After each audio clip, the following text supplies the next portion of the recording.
दोस्तों, प्रत्येक साधना के लिए 3 साधकों को निःशुल्क सामग्री संस्था द्वारा दी जाती है। इसके लिए आपको ये करना है कि हमारा यूट्यूब चैनल सब्सक्राइब करके हमारे वीडियोस पर कमेंट करना है, वीडियो लाइक और शेयर करना है और साथ ही साथ डिस्क्रिप्शन में उपलब्ध लिंक के माध्यम से हमारा व्हाट्सएप एवं टेलीग्राम चैनल ज्वाइन करना है। और ये सब कर लेने के बाद हमें टेलीग्राम पर स्क्रीनशॉट भेज देना है ताकि आपका नाम चयन किया जा सके। चुनाव होने के बाद आपको साधना की सामग्री कुरियर कर दी जाएगी।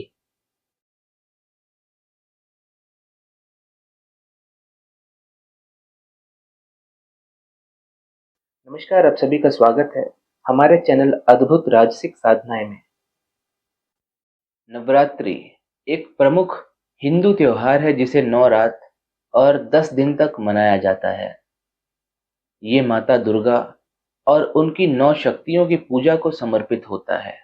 नवरात्रि शब्द संस्कृत से लिया गया है, जिसमें नव का अर्थ है 9 और रात्रि का अर्थ है रात। ये त्योहार स्त्री शक्ति, जिसे शक्ति के रूप में जाना जाता है, उसकी पूजा और बुराई पर अच्छाई की जीत का प्रतीक है। ये भारत के विभिन्न हिस्सों में बड़ी धूमधाम से मनाया जाता है और हर क्षेत्र की अपनी अलग अलग परंपराएं और रीति रिवाज है। साल में 4 मौसमी नवरात्रियां होती हैं, लेकिन सबसे प्रमुख है शारदीय नवरात्रि, जो सितंबर अक्टूबर के समय आती है, और चैत्र नवरात्रि, जो मार्च अप्रैल के समय आती है। दोस्तों, नवरात्रि केवल धार्मिक पर्व नहीं, ये एक सांस्कृतिक उत्सव भी है, जिसमें नृत्य, संगीत, उपवास और अनुष्ठानों का आयोजन किया जाता है। नवरात्रि की पौराणिक पृष्ठभूमि के पीछे की कथा विभिन्न क्षेत्रों में अलग अलग है, लेकिन इसका मुख्य विषय देवी दुर्गा की किसी शक्तिशाली बुराई पर विजय है। सबसे प्रचलित कथा के अनुसार नवरात्रि देवी दुर्गा की राक्षस राज महिषासुर पर विजय का उत्सव है। पौराणिक कथा अनुसार महिषासुर, जिसे लगभग अजय होने का वरदान प्राप्त था, उसने पृथ्वी और स्वर्ग में आतंक मचा दिया था। 9 दिन और रात तक चले लंबे युद्ध के बाद देवी दुर्गा ने अपने प्रचंड रूप में 10वें दिन उसे पराजित कर दिया। रामायण में भी नवरात्रि भगवान राम की राक्षस राजा रावण पर विजय का प्रतीक है, जो दशहरे के दिन समाप्त होता है। रावण के पुतले का दहन बुराई के विनाश का प्रतीक है। अन्य कथाओं में देवी के 9 रूपों की पूजा की जाती है, जिन्हें सामूहिक रूप से नव दुर्गा के रूप में जाना जाता है, जो देवी की विभिन्न शक्तियों का प्रतिनिधित्व करते हैं। आइए जानते हैं नव दुर्गा क्या है। नवरात्रि में पहले दिन देवी शैलपुत्री को पूजा जाता है। शैलपुत्री में शैल का अर्थ है पहाड़ और पुत्री का अर्थ है बेटी। इन्हें प्रकृति की मूल शक्ति माना जाता है।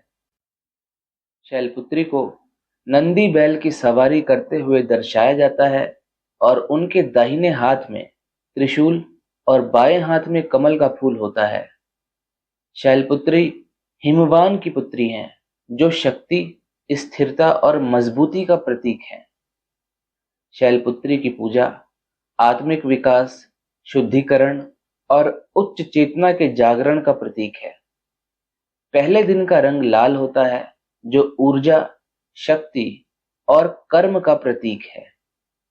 पौराणिक कथा अनुसार पिछले जन्म में शैलपुत्री देवी सती थी, जो दक्ष प्रजापति की पुत्री और भगवान शिव की पहली पत्नी थी।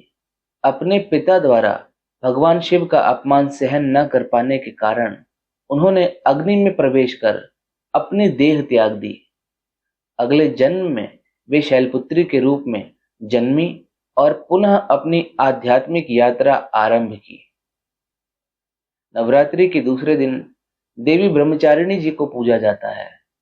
ब्रह्मचारिणी में ब्रह्म का अर्थ है सर्वोच्च चेतना और चारिणी का अर्थ है अनुसरण करने वाली। ये देवी तप, भक्ति और आध्यात्मिक ज्ञान की प्रतीक हैं। ब्रह्मचारिणी के एक हाथ में जप माला और दूसरे हाथ में कमंडल होता है। ये देवी तपस्या, ध्यान और दृढ़ संकल्प का प्रतीक है। ब्रह्मचारिणी की पूजा करने से मन पर नियंत्रण, आत्मिक जागरूकता और ज्ञान प्राप्त होता है। दूसरे दिन का रंग नीला होता है, जो शांति, ज्ञान और आध्यात्मिकता का प्रतीक है। पौराणिक कथा अनुसार पार्वती जी ने ब्रह्मचारिणी रूप में भगवान शिव को पति के रूप में प्राप्त करने के लिए कठोर तप किया था, जिसमें उन्होंने हजारों वर्षों तक केवल पत्तों को खाकर ही अपना जीवन बिताया था। नमस्कार, आप सभी का स्वागत है हमारे चैनल अद्भुत राजसिक साधनाएं में।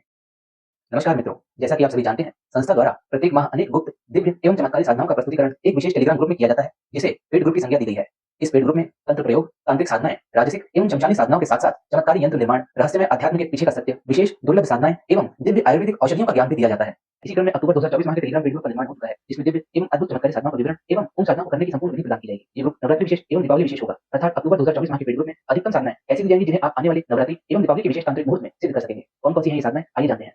तंत्र प्रयोग के अंतर्गत कुबेर धनतेरस प्रयोग। भारतीय पौराणिक कथाओं में कुबेर को धन के देवता और यक्षों के राजा के रूप में माना जाता है। उन्हें अक्सर एक मोटे पेट वाले देवता के रूप में चित्रित किया जाता है, जो समृद्धि और संपन्नता का प्रतीक है, और उन्हें पृथ्वी के खजानों का रक्षक माना जाता है। देवताओं के खजांची के रूप में कुबेर का दायित्व धन और भौतिक समृद्धि का वितरण करना है। उन्हें उत्तर दिशा के दिक्पाल के रूप में भी माना जाता है, जिसका अर्थ है उत्तर दिशा के रक्षक। प्राचीन ग्रंथों के अनुसार कुबेर सूर्य के शहर अलकापुरी में निवास करते हैं, जो कैलाश पर्वत पर स्थित है और भगवान शिव से भी जुड़ा हुआ है। यक्ष कुबेर की साधना से आर्थिक समृद्धि, व्यवसाय में सफलता और भौतिक सुख समृद्धि मिलती है। उनकी पूजा अक्सर धन की देवी लक्ष्मी के साथ दिवाली और अन्य शुभ अवसरों पर की जाती है। कुबेर धनतेरस प्रयोग से मिलने वाले लाभों में धन आकर्षित करना, आर्थिक बाधाओं को दूर करना और संपत्ति में स्थिरता और वृद्धि लाना शामिल है। बहुत से साधकों का मानना है कि कुबेर की कृपा से उनका धन सुरक्षित रहता है और बढ़ता है, जिससे आर्थिक समृद्धि और स्थिरता प्राप्त करते हैं। इसी के साथ साथ तंत्र प्रयोग के अंतर्गत नखनिया प्रयोग भाग 2 का प्रस्तुतिकरण किया जाएगा। दोस्तों, जैसा कि आप सभी जानते हैं कि सितंबर 2024 माह के पेड ग्रुप में हमने एक नखनिया प्रयोग बताया था, जिसके माध्यम से साधक अपनी आर्थिक समस्या का निवारण कर सके। इसी क्रम में दीपावली की रात्रि किया जाने वाला एक और नखनिया प्रयोग की प्रस्तुति की जाएगी। शिव जी द्वारा प्रदत्त नखनिया प्रयोग, जो मूल रूप से आर्थिक संकटों को दूर करने हेतु एक बहुत ही कारगर प्रयोग है, जिसके माध्यम से साधक अपनी आर्थिक समस्या को समाप्त कर सकेंगे, धन अर्जित करने के मार्ग खोल सकेंगे, रुका हुआ धन अथवा कहीं फंसे हुए धन को प्राप्त कर सकेंगे। और तो और इसी भी तरह से आर्थिक संकट में यदि साधक है और अति आवश्यक रूप से धन की आवश्यकता है, तो साधक इस प्रयोग को अवश्य कर सकते हैं। तंत्र साधना के अंतर्गत हुजूर नारोपित साधना की प्रस्तुति की जाएगी। ये साधना केवल 3 दिनों की है और इसके प्रभाव अद्भुत माने गए हैं। इस साधना को करने वाले साधक एक निश्चित धनराशि को आकर्षित कर सकते हैं। साधना के माध्यम से साधक अपनी आर्थिक स्थिति को सुदृढ़ कर सकते हैं और धन प्राप्ति के मार्ग खोल सकते हैं। इस साधना की सबसे खास बात यह है कि अगर आवश्यकता पड़े तो शक्ति धन या जमीन में छिपे हुए स्वर्ण की प्राप्ति भी करवा सकती है। इसलिए जो व्यक्ति आर्थिक कठिनाइयों का सामना कर रहे हैं, उनके लिए ये साधना बहुत ही लाभकारी सिद्ध हो सकती है। इस साधना में किसी विशेष सामग्री की आवश्यकता नहीं होती, केवल श्रद्धा, विश्वास और निष्ठा से किए गए मंत्रों का जाप करना ही पर्याप्त है।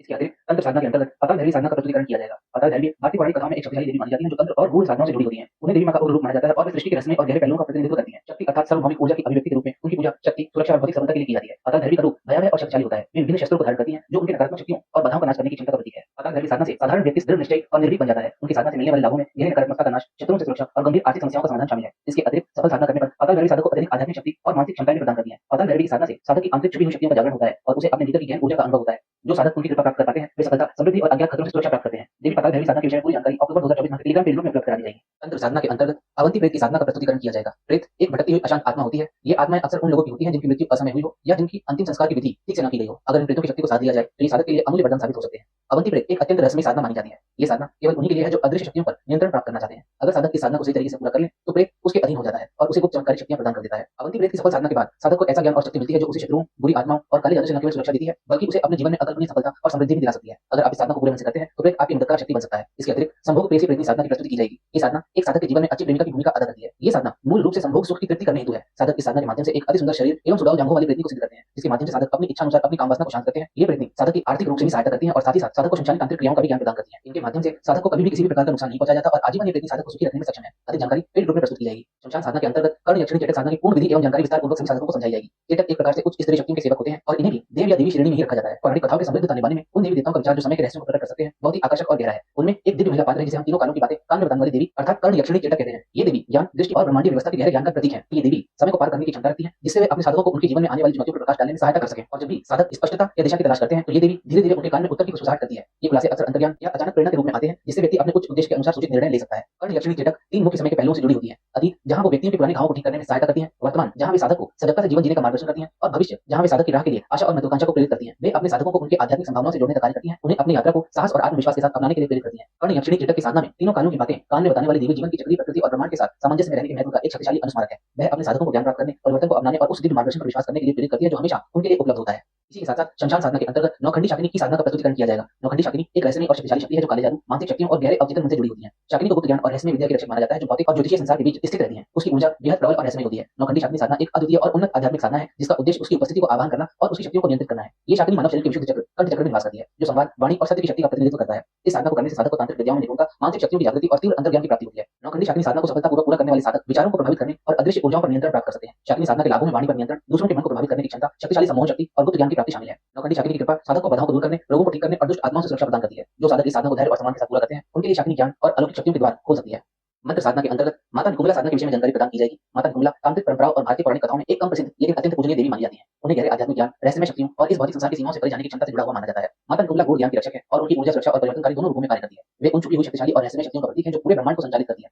उनका स्वरूप उग्र होने के साथ-साथ करुणामयी भी है, जो सृजन और विनाश के बीच के संतुलन का प्रतीक है। माता निकुंभला साधना एक उन्नत और प्रभावशाली साधना मानी जाती है, जिसका उद्देश्य उनकी दिव्य आशीर्वाद को प्राप्त करना और उनकी ऊर्जा को आध्यात्मिक और भौतिक लाभों के लिए उपयोग करना है। ये साधना अत्यंत शक्तिशाली मानी जाती है और ये साधना गहरे तांत्रिक नियमों पर आधारित है। निकुंभला साधना के लाभ अत्यधिक और विविध होते हैं। ऐसा माना जाता है कि उनकी साधना करने से शत्रुओं पर विजय प्राप्त होती है, गंभीर बाधाएं दूर होती हैं और दुष्ट शक्तियों से सुरक्षा मिलती है। इसके अलावा उनकी कृपा से इच्छाओं की पूर्ति, मानसिक शक्तियों में वृद्धि और छुपी हुई प्रतिभाओं का विकास होता है। सच्चे साधक के लिए वे न केवल सांसारिक सफलता देती हैं, बल्कि गहन आध्यात्मिक जागरण भी प्रदान करती हैं, जिससे साधक माया के परे जाकर परम सत्य का अनुभव कर सकें। माता की साधना के इस परिचय से आप समझ गए होंगे कि इनके साधक के लिए कुछ भी असंभव नहीं रह जाता। अक्टूबर 2024 माह के पेड ग्रुप में कार्य सिद्धि हेतु माता निकुंभला की साधना प्रस्तुत की जाएगी, जिसे करके साधक जटिल से जटिल कार्य सिद्ध कर लेंगे। दोस्तों, ये वही कार्य सिद्धि साधना है जिसे मेघनाथ द्वारा श्री रामचंद्र जी को युद्ध में पराजित करने हेतु किया जा रहा था। जो साधना यदि सफल हो जाती तो श्री रामचंद्र जी का युद्ध में पराजित होना तय था, लेकिन लक्ष्मण जी द्वारा ये साधना खंडित कर दी गई, जिसके परिणाम स्वरूप रावण की सेना की पराजय हुई थी। इस साधना की अधिक जानकारी अक्टूबर 2024 माह के टेलीग्राम पेड ग्रुप में उपलब्ध करवा दी जाएगी। इसी के साथ साथ दीपावली पे की जाने वाली मात्र एक दिवस में माता लक्ष्मी जी को प्रसन्न करने हेतु इनकी साधना की विधि एवं गुप्त मंत्र की प्रस्तुति की जाएगी। ये साधना एक अत्यंत प्रभावशाली और दिव्य प्रक्रिया है, जिसके माध्यम से साधक माता लक्ष्मी को प्रसन्न करके उनके आशीर्वाद का लाभ उठा सकते हैं। ये साधना न केवल एक वर्ष तक माता की कृपा को बनाए रखने का व्रत है, बल्कि इससे साधक अपने जीवन में समृद्धि, सुख, शांति और आर्थिक स्थिरता भी प्राप्त कर सकते हैं। माता लक्ष्मी, जो धन, ऐश्वर्य और वैभव की अधिष्ठात्री देवी है, इस साधना से प्रसन्न होकर साधक की सभी आर्थिक चिंताओं को दूर कर सकती है। लेकिन साधना का असली फल तभी मिलता है जब साधक इसे पूर्णतः निष्काम भाव से करता है। साधक को ये साधना केवल माता महालक्ष्मी की प्रसन्नता के उद्देश्य से करना चाहिए। ये साधना मुख्य रूप से माता लक्ष्मी की पूजन और ध्यान पर केंद्रित होती है, जिससे साधक की आंतरिक ऊर्जा जागृत होती है और वो देवी के दिव्य रूप को अनुभव करने की स्थिति में आ सकते हैं। ऐसा भी माना जाता है कि साधना के दौरान कुछ साधकों को माता महालक्ष्मी के आंशिक या दिव्य दर्शन की अनुभूति होती है। ये दुर्लभ अनुभव केवल कुछ भाग्यशाली साधकों को प्राप्त होता है। माता लक्ष्मी की साधना मात्र धन की प्राप्ति के लिए नहीं होती, बल्कि ये साधक के जीवन में एक सकारात्मक ऊर्जा का संचार करती है। इससे साधक को मानसिक शांति, आंतरिक संतुलन और आध्यात्मिक उन्नति भी प्राप्त होती है। जो साधक सच्चे हृदय से और निस्वार्थ भाव से इस साधना को करते हैं, उनके जीवन में देवी लक्ष्मी की कृपा साक्षात रूप में प्रकट होती है। साधक को अपने जीवन में स्थिरता, धन संपत्ति और शांति की अनुभूति होती है और देवी लक्ष्मी की कृपा के साथ उनके जीवन में सभी मार्ग खुलने लगते हैं। इस साधना का महत्व केवल आर्थिक समृद्धि तक सीमित नहीं है। ये साधना साधक के जीवन में आंतरिक शांति, आत्मबल और आध्यात्मिक संतुलन भी स्थापित करती है। माता लक्ष्मी की प्रसन्नता से साधक को हर प्रकार की विपत्ति से मुक्ति मिलती है और उनके जीवन में सौभाग्य और आनंद का संचार होता है।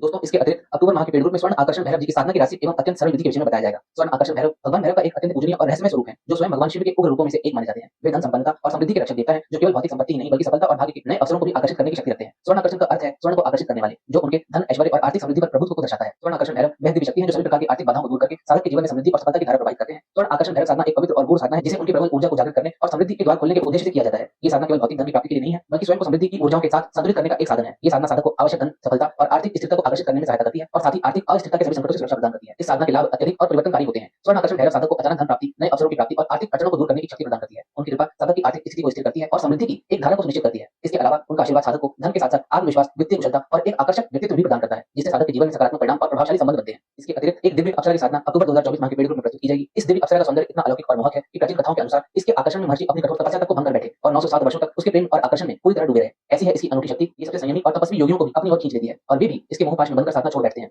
इसका रूप स्वरूप और आकर्षण इतना प्रबल है कि एक साधारण मनुष्य तो क्या, देवता और ऋषि मुनि तक इसके सम्मोहन से बच नहीं पाते। इसके अद्वितीय सौंदर्य की छाया में साधक को ऐसा दिव्य सुख प्राप्त होता है जिसे पाना मानव जीवन का सर्वोच्च लक्ष्य हो। इस अप्सरा की विशेषता ये भी है कि ये न केवल सौंदर्य और आनंद की प्रतीक है, बल्कि इसकी कृपा से साधक को संतान प्राप्ति का भी आशीर्वाद मिल सकता है, भले ही वह सांसारिक जीवन से परे हो। ये अप्सरा एक ऐसी दिव्य शक्ति से संपन्न है जो साधक को एक चिरस्थायी वंश और संतान का वरदान दे सकती है, जो साधारण मनुष्य के लिए संभव नहीं। इस कारण इसे केवल भोग और तृप्ति की देवी नहीं, बल्कि जीवन की नई सृष्टि की शक्ति माना जाता है। रोचक अप्सरा का प्रत्यक्षीकरण करना मानव स्वर्ग का द्वार खोलने के समान है। इसकी कृपा प्राप्त करना साधक को एक ऐसा दिव्य आनंद, संतुष्टि और स्थायी सुख की ओर ले जाता है, जो सांसारिक सुख सुविधाओं से कहीं बढ़कर है। जो भी इस अप्सरा की सिद्धि प्राप्त कर लेता है, उसके जीवन में न केवल भौतिक समृद्धि आती है, बल्कि वह आत्मिक शांति और परम आनंद की स्थिति तक पहुंच जाता है। इसी कारण इसे प्राप्त करना स्वर्ग के मार्ग पर अग्रसर होना जैसा माना गया है, जहां साधक को जीवन के हर पहलू में अपार तृप्ति और दिव्यता का अनुभव होता है। राजसिक साधना के अंतर्गत अचूक द्यूत साधना की प्रस्तुति की जाएगी। शेयर मार्केट, जुआ सट्टा साधना। ये साधना एक खास तरह की साधना है जिसका उद्देश्य व्यक्ति की शेयर बाजार, सट्टेबाजी और जुए जैसे जोखिम भरे कामों में सफलता पाने की क्षमता को बढ़ाना होता है। जुआ सट्टा का मतलब होता है दांव लगाना या जुआ खेलना, और जब इसे शेयर मार्केट की पेचीदगियों से जोड़ा जाता है तो ये साधना व्यक्ति को सही समय पर सही निर्णय लेने में मदद करती है, ताकि वह अच्छे मुनाफे कमा सके। इस साधना के जरिए साधक विशेष दिव्य शक्तियों का आवाहन करते हैं, जिससे उन्हें अपने निवेश और सट्टे के फैसलों में बेहतर समझ और मार्गदर्शन मिल सके। ये साधना खासतौर पर उन लोगों के लिए होती है जो चाहते हैं बाजार की हलचल को पहले से भांप सकें और दूसरों से एक कदम आगे रहें। साधक की साधना को सिद्ध करके बाजार की चाल का आभास पहले से ही कर सकेंगे। इस साधना की सिद्धि से साधक की सोचने और सही निर्णय लेने की क्षमता तेज हो जाती है, जिससे वो व्यापार और सट्टेबाजी में अच्छे फैसले कर पाते हैं। ये साधना व्यक्ति के जीवन में अचानक धन और संपत्ति ला सकती है, जिससे वे जल्दी धनवान बन सकते हैं। राजसिक साधना के अंतर्गत अगली साधना है बरत दिन साधना, जिसका प्रस्तुतिकरण अक्टूबर 2024 माह के टेलीग्राम पेड ग्रुप में किया जाएगा। बरत दिन एक रहस्यमय और अलौकिक शक्तियों से युक्त प्राणी है, जिसका जिक्र कई सभ्यताओं और विशेष रूप से इस्लामी और मध्य पूर्वी पौराणिक कथाओं में मिलता है। कहा जाता है कि जिन धुएं रहित अग्नि से बने होते हैं और इनके पास अदृश्य होने की शक्ति और रूप बदलने की क्षमता होती है। अन्य आत्मिक शक्तियों की तरह जिन भी स्वतंत्र इच्छा रखते हैं, जिससे वे शक्तिशाली और कभी-कभी अनिश्चित भी हो सकते हैं। ये एक समानांतर आयाम में रहते हैं और सामान्यतः इंसानी आंखों से नहीं दिखाई देते। हालांकि वे अलग-अलग रूपों में प्रकट हो सकते हैं। जिन साधना एक शक्तिशाली और जटिल साधना मानी जाती है, जिसका उद्देश्य किसी जिन की शक्तियों को प्राप्त करना और उसे अपने लाभ और सुरक्षा के लिए प्रयोग करना होता है। बरत दिन साधना के लाभ कुछ इस प्रकार है कि कहा जाता है कि इस दिन के पास छुपे हुए खजाने और धन की जानकारी होती है। बरत दिन के माध्यम से साधक को अचानक धन लाभ और आर्थिक समृद्धि प्राप्त हो सकती है। ये एक वफादार दिन है जो साधक को शारीरिक खतरे, बुरी आत्माओं और नकारात्मक ऊर्जा से बचाता है। बरत दिन अपने साधक के लिए एक शक्तिशाली रक्षक की भूमिका निभाता है और दुश्मनों से भी रक्षा करता है। बरत दिन के माध्यम से जटिल इच्छाओं की पूर्ति की जा सकती है, चाहे वह प्रेम, करियर या व्यक्तिगत विकास से जुड़ी हो। इस दिन के माध्यम से साधक अपनी अंतर्दृष्टि, दिव्य दृष्टि और टेलीपैथी जैसी शक्तियों को विकसित कर सकते हैं। बरत दिन को नियंत्रित करके साधक दूसरों के विचारों और कार्यों पर सूक्ष्म रूप से प्रभाव डाल सकते हैं, जिससे उसे व्यक्तिगत और व्यावसायिक मामलों में एक अनोखी बढ़त मिल सकती है। दोस्तों, तांत्रिक साधना के अंतर्गत भूमृदा साधना के विषय में बताया जाएगा। भूमृदा भूत साधना भूत साधना का एक अद्वितीय रूप है, जिसमें दुष्ट या विकृत भूत को बुलाने का कार्य किया जाता है और उसकी ऊर्जा का उपयोग व्यक्तिगत लाभ के लिए किया जाता है। जब इसे सही तरीके से किया जाए तो ये साधना अद्भुत लाभ दे सकती है।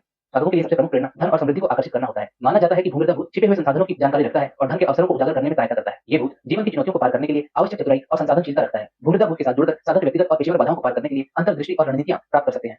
भूमिका की ऊर्जा व्यक्ति के आकर्षण और चार्म को बढ़ा सकती है, जिससे वे दूसरों के लिए अधिक आकर्षक बन जाते हैं। इससे व्यक्तिगत और पेशेवर संबंधों में सुधार हो सकता है। ये एक प्रकार का दुष्ट भूत है, परंतु ये भूत भी सुरक्षा प्रदान कर सकता है। इसकी चतुराई साधक को धोखे और विश्वासघात से बचने में सहायता कर सकती है। इस भूत के साथ जुड़ना एक प्रकार की शक्ति और आत्मविश्वास का अनुभव कराता है। तांत्रिक साधना के अंतर्गत एक प्रकार के मारण प्रयोग के विषय में जानकारी दी जाएगी, जिसे शत्रु मारण महाप्रयोग की संज्ञा दी गई है। मारण साधना का एक मुख्य लाभ यह है कि ये व्यक्तियों को उनके जीवन में बाधाओं को खत्म करने में सहायता करती है, चाहे ये बाधाएं नकारात्मक प्रभाव, अस्वस्थ रिश्ते या व्यक्तिगत सीमाएं हों। मारण साधना के दौरान जो गहरा संबंध स्थापित होता है, वह साधकों को उनकी व्यक्तिगत शक्ति और प्रभाव में काफी बढ़ोतरी का अनुभव कराता है। ये नई शक्ति उन्हें व्यक्तिगत और पेशेवर जीवन में प्रभावी रूप से खुद को व्यक्त करने में सहायता करती है। शत्रु मारण महाप्रयोग नकारात्मक ऊर्जा, दुष्ट व्यक्तियों और हानिकारक प्रभावों से सुरक्षा प्रदान करती है। ये साधक को एक सुरक्षित और सकारात्मक वातावरण बनाने में सक्षम बनाती है, जिससे वे शांति और सुरक्षा का अनुभव कर सकते हैं। शत्रु मारण महाप्रयोग के माध्यम से साधक अपने जटिल से जटिल और बड़े से बड़े शत्रु का विनाश चुटकियों में कर सकते हैं। अक्टूबर 2024 माह के टेलीग्राम पेड ग्रुप में यंत्र निर्माण के अंतर्गत माता महाकाली यंत्र, मायाविनी सहायक यंत्र एवं आत्मिक ऊर्जा हेतु सूर्य यंत्र की निर्माण विधि का पूर्ण विवरण दिया जाएगा। इसके साथ ही साथ अध्यात्म के अंतर्गत गीता श्लोक 5 एवं शिव शक्ति का पूर्ण रहस्य के विषय में जानकारी दी जाएगी। क्रिया योग एवं योग निद्रा के अंतर्गत योग निद्रा से त्रिकालदर्शी बनने की विधि के विषय में बताया जाएगा। महाअवतार बाबा जी का असली नाम और उनके विषय में भी कुछ गुप्त जानकारियां दी जाएंगी। क्रिया योग के द्वितीय चरण के विषय में जानकारी दी जाएगी कि इसको किस तरह से किया जाता है। आयुर्वेद के अंतर्गत सेवन करने हेतु एक औषधि की निर्माण विधि बताई जाएगी, जिसके माध्यम से साधक काम शक्ति को बढ़ा सकेंगे। इसके साथ साथ प्रवाल पिष्टी भस्म के विषय में जानकारी दी जाएगी और गंजापन को दूर करने के लिए औषधि कैसे बनाई जाती है, इसकी गुप्त विधि बताई जाएगी। टोने टोटके के अंतर्गत सम्मान नाश टोना एवं कार्य खंडन टोना बताया जाएगा। टोटके के अंतर्गत सिद्ध कुबेर टोटका बताया जाएगा, जिसके माध्यम से साधक धन की प्राप्ति कर सकेंगे। इच्छा पूर्ति हेतु पंचमकार को किस तरह से प्रयोग किया जाता है, इसका भी एक टोटका आप सभी के समक्ष प्रस्तुत किया जाएगा। अक्टूबर 2024 माह के टेलीग्राम पेड ग्रुप में विशेष साधना के अंतर्गत 18 प्रकार के अन्न प्रदान करने वाले भैरव चेटक की साधना दी जाएगी। जैसा कि हमने पहले बताया कि चेटक उच्च स्तरीय शक्तियों की सेवक शक्ति मानी गई है। आध्यात्मिक और पौराणिक कथाओं के क्षेत्र में जीवन की जीविका से जुड़े दिव्य शक्ति को विभिन्न रूपों में पूजा जाता है। इनमें भैरव चेटक शामिल है, जो अन्न के एक भंडार को प्रदान करते हैं। ये सुनिश्चित करते हैं कि मानवता हमेशा पोषित और समृद्ध बनी रहे। ये 18 प्रकार के अन्न न केवल पोषण मूल्य रखते हैं, बल्कि आध्यात्मिक महत्व भी रखते हैं, जो समृद्धि, स्वस्थ और भरपूरता का प्रतीक है। भैरव चेटक 18 प्रकार के अन्न के देवता हैं और साधक अक्सर समृद्ध फसल और समग्र कल्याण के लिए उनके आशीर्वाद की कामना करते हैं। इनमें से प्रमुख अन्नों में चावल, गेहूं, जौ, बाजरा और मक्का शामिल है, जिनमें प्रत्येक का अपना विशेष गुण और लाभ है। उदाहरण के लिए चावल पवित्रता और पोषण का प्रतीक है, जबकि गेहूं स्वास्थ्य और प्राण से जुड़ा है। अन्न केवल भोजन का स्रोत नहीं होते, बल्कि इन्हें पवित्र माना जाता है, क्योंकि इन्हें देवताओं की ऊर्जा और आशीर्वाद के साथ जोड़ा जाता है। अतिरिक्त रूप से हर अन्न के विशेष उपचार गुण भी होते हैं। उदाहरण के लिए जौ को शरीर और मन को शुद्ध करने वाला माना जाता है, जबकि बाजरा ताकत और सहन शक्ति प्रदान करने के लिए जाना जाता है। इन अन्नों को प्रदान करने वाले देवताओं का सम्मान करके साधक अपने शारीरिक और आध्यात्मिक कल्याण को बढ़ाने का प्रयास करते हैं। संक्षेप में भैरव चेटक द्वारा प्रदान किए गए 18 प्रकार के अन्न जीवन, प्रकृति और आध्यात्मिकता के आपसी संबंध का प्रतीक है। ये हमें उस पोषण के प्रति आभार प्रकट करने की याद दिलाते हैं जो हमें प्राप्त होता है, और उस दिव्य उपस्थिति का जो हमारा पालन पोषण करती है। इसके अतिरिक्त किसी के भी वशीकरण हेतु चामुंडा प्रयोग की साधना विधि बताई जाएगी। चामुंडा देवी को एक तीव्र और शक्तिशाली देवी के रूप में पूजा जाता है, जो शक्ति, परिवर्तन और अपने डर को पराजित करने की क्षमता का प्रतीक है। चामुंडा साधना एक विशेष आध्यात्मिक प्रथा है, जो साधकों को इस देवी की अपार ऊर्जा को अपने जीवन के विभिन्न पहलुओं पर नियंत्रण पाने के लिए दोहन करने की अनुमति देती है। चामुंडा साधना का एक सबसे रहस्यमय प्रयोग यह है कि साधक किसी भी व्यक्ति को आजीवन वशीकृत कर सकते हैं। चामुंडा साधना के साधक देवी की ऊर्जा को प्रभावित करके वे किसी अन्य व्यक्ति के विचारों, भावनाओं और क्रियाओं पर नियंत्रण प्राप्त कर सकते हैं। इस साधना के माध्यम से उत्पन्न ऊर्जा प्रेम, निष्ठा और सम्मान को बढ़ावा देती है, जिससे साधक और इच्छित व्यक्ति के बीच एक सामंजस्यपूर्ण संबंध स्थापित होता है। इसके साथ ही साथ अक्टूबर 2024 माह के टेलीग्राम पेड ग्रुप में शुद्ध नवाण मंत्र की साधना की प्रस्तुति की जाएगी, जिसे नवरात्रि की अष्टमी से शुरू करके साधक अपने जीवन में भौतिक, आध्यात्मिक और मानसिक लाभ प्राप्त कर सकेंगे। नवाण मंत्र शक्ति और सिद्धि का एक अत्यंत शक्तिशाली मंत्र है। ये मंत्र देवी चामुंडा अर्थात दुर्गा की मां शक्ति का प्रतीक है, और इसमें मां के 3 मुख्य बीज शामिल हैं। इन बीजों में अनंत ऊर्जा और शक्ति निहित है, जो साधक के जीवन में आध्यात्मिक, मानसिक और भौतिक लाभ लाती है। शुद्ध नवाण मंत्र की साधना से जीवन में आने वाली सभी प्रकार की बाधाएं और विघ्न दूर हो जाते हैं, चाहे वे आर्थिक समस्या हो, पारिवारिक तनाव हो या फिर शत्रुओं से सुरक्षा की आवश्यकता। नवाण मंत्र सभी प्रकार की रुकावटों को समाप्त करने की क्षमता रखता है। नवाण मंत्र का नियमित जाप मन को शांति और संतुलन प्रदान करता है। इससे मानसिक तनाव कम होता है और साधक के भीतर आत्मविश्वास और साहस का संचार होता है। ये मंत्र साधक को आध्यात्मिक मार्ग पर आगे बढ़ाता है। इससे साधक की आत्मिक शक्तियों का जागरण होता है और ध्यान की गहराई में उतरने की क्षमता बढ़ती है। इस मंत्र की साधना से साधक को सर्व सिद्धि अर्थात जीवन के हर क्षेत्र में सफलता प्राप्त होती है। देवी की कृपा से सभी मनोकामनाएं पूर्ण होती हैं और साधक के जीवन में सुख समृद्धि का वास होता है। नवाण मंत्र एक सुरक्षात्मक कवच की तरह कार्य करता है। ये साधक को नकारात्मक ऊर्जा, बुरी दृष्टि और सभी प्रकार के अनिष्ट प्रभावों से बचाता है। नवाण मंत्र की साधना से साधक का जीवन सुख, शांति और समृद्धि से भर जाता है। देवी की कृपा से साधक हर परिस्थिति में विजय प्राप्त करता है और उसका आत्मविश्वास अटूट हो जाता है। ये साधना देवी मां के प्रेम, संरक्षण और शक्ति का अनुभव कराती है, जिससे साधक का जीवन हर प्रकार से दिव्य और मंगलमय हो जाता है। इसके अतिरिक्त नवदुर्गा साधना की शुद्ध परिचित विधि साधकों के कल्याण हेतु दी जाएगी। नवदुर्गा साधना शक्ति और आध्यात्मिक उन्नति की एक अत्यंत प्रभावशाली साधना है, जो देवी दुर्गा के 9 स्वरूपों की आराधना से जुड़ी है। ये साधना व्यक्ति को शारीरिक, मानसिक और आत्मिक शक्ति प्रदान करती है और जीवन के सभी क्षेत्रों में सफलता और संतुलन लाने में मार्ग दिखाती है। नवदुर्गा साधना से मन की चंचलता कम होती है और साधक के भीतर शांति और संतुलन की अनुभूति होती है। इससे नकारात्मक विचारों का नाश होता है और सकारात्मक ऊर्जा का संचार होता है। साधना के दौरान मंत्रों और ध्यान का अभ्यास करने से मानसिक और शारीरिक स्वास्थ्य में सुधार होता है। ये साधना रोगों को दूर करने और प्रतिरोधक क्षमता बढ़ाने में भी सहायक मानी जाती है। नवदुर्गा के 9 रूपों की आराधना से जीवन के विभिन्न संकट जैसे आर्थिक समस्याएं, पारिवारिक समस्याएं और शत्रु बाधाएं आसानी से समाप्त होती हैं। देवी की कृपा से हर चुनौती का सामना साहस और आत्मविश्वास के साथ कर सकता है। नवदुर्गा साधना का एक और महत्वपूर्ण लाभ है कि ये साधक के जीवन में धन, समृद्धि और वैभव लाती है। नवदुर्गा साधना जीवन के हर प्रकार के क्षेत्र में सफलता, संतोष और सुरक्षा प्रदान करती है, जिससे साधक का जीवन सुख, शांति और समृद्धि से भर जाता है। दोस्तों, इन सभी अद्भुत साधनों की जानकारी हेतु आप सभी अक्टूबर 2024 माह के टेलीग्राम पेड ग्रुप में अवश्य जुड़ें। नवरात्रि के तीसरे दिन देवी चंद्र घंटा की उपासना की जाती है।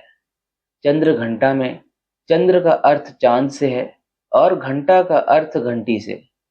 इनके माथे पर आधा चांद घंटी के आकार का होता है। चंद्र घंटा को सिंह की सवारी करते हुए और 10 हाथों में अस्त्र शस्त्र लिए हुए दर्शाया जाता है। चंद्र घंटा साहस, सुंदरता और अनुग्रह का प्रतीक है।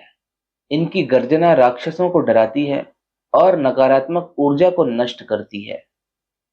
चंद्र घंटा की पूजा नकारात्मक विचारों को दूर करती है और निर्भयता को बढ़ाती है।